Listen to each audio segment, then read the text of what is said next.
Halo guys, Assalamualaikum, kami dari kelompok beranggotakan Akilah Rofidah Fajriyah Safarina S. Faradisti Filamansyah. Hari ini kita akan mempelajari tentang OSI Layer. Apa itu OSI Layer? OSI Layer merupakan sebuah standarisasi jaringan komputer yang memungkinkan setiap pengguna untuk berkomunikasi dari jarak jauh. Kepanjangan dari OSI Layer adalah Open System Interconnection. Sistem ini dirancang oleh International Organization for Standardization (ISO) sebagai sebuah model konseptual. Apa fungsi OSI Layer? Jadi, sebenarnya apa fungsi dari OSI Layer? Seperti yang sudah sedikit dijelaskan di atas, salah satu fungsi OSI Layer adalah membantu deteksi masalah pada jaringan lebih mudah. Dengan susunannya yang terdiri atas 7 layer, kamu dapat menemukan titik awal permasalahan pada jaringanmu. Apa saja 7 ISO layer? 1.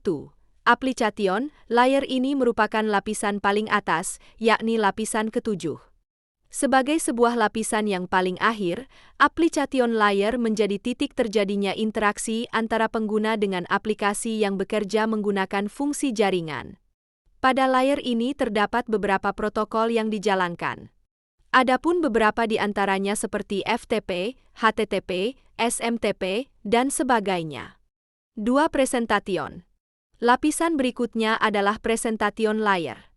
Tugas dari lapisan ini adalah untuk mengidentifikasi sintaks sebuah host jaringan.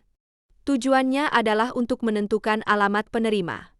Layer presentation menyediakan enkripsi data yang juga akan digunakan pada layer application.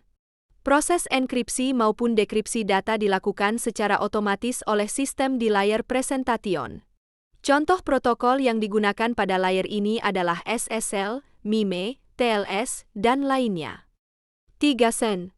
Layer kelima ini mempunyai fungsi untuk mengarahkan dialog serta mengelola koneksi sebuah perangkat komputer.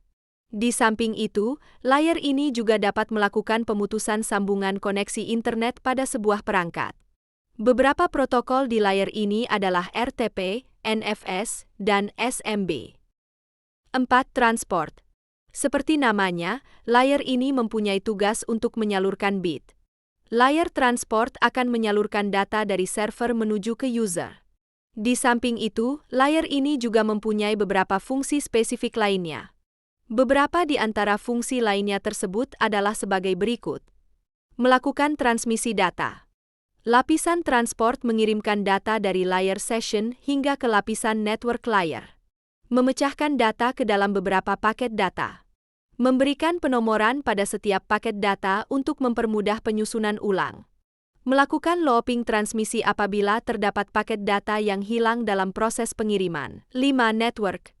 Layer ini berfungsi untuk mendefinisikan IP address. Tujuannya agar setiap komputer bisa saling terhubung dalam satu jaringan.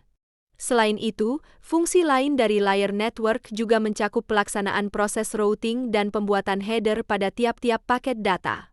6. Data link. Lapisan kedua dari OSI layer adalah data link.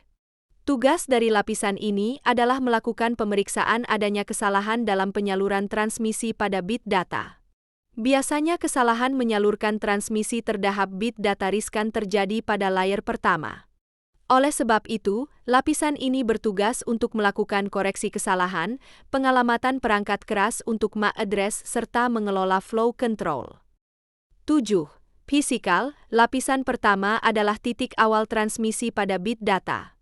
Fungsi OSI layer pertama ini menggunakan jenis sinyal yang didukung oleh berbagai media fisik.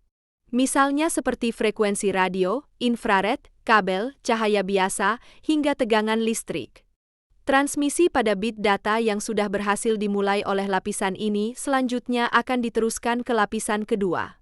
Begitu pula dengan urutan berikutnya sampai ke lapisan ketujuh. Nah, setelah mengetahui sedikit mengenai apa saja fungsi-fungsi dari setiap lapisannya, kamu pasti penasaran dengan cara kerja OSI layer selengkapnya, bukan? Sederhananya, kerja OSI layer seperti prosedur pengiriman sebuah surat. Adapun penjelasan lebih lengkapnya dari cara kerja OSI layer adalah sebagai berikut. Pertama-tama, application layer akan menerima data dari user dan dikirimkan pada perangkat komputer penerima. Berikutnya, lapisan presentation melakukan konversi format email menjadi format jaringan. Diteruskan ke layer kelima, session layer membentuk sesi perjalanan data hingga semua proses pengiriman data selesai dilakukan.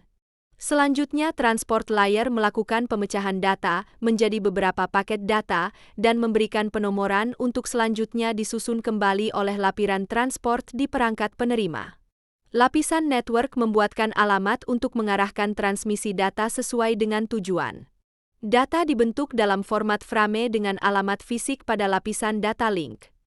Terakhir, data akan dikirimkan melalui perantara jaringan menuju layer transport pada perangkat komputer penerima.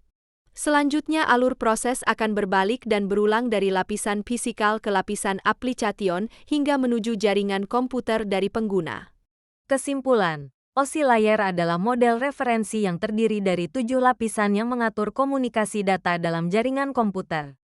Setiap lapisan memiliki fungsi dan cara kerja yang unik, mulai dari transmisi fisik hingga interaksi aplikasi. Dengan memahami OSI layer, kita bisa lebih mudah memahami bagaimana jaringan komputer bekerja. Terima kasih dan mohon maaf jika ada kekurangan.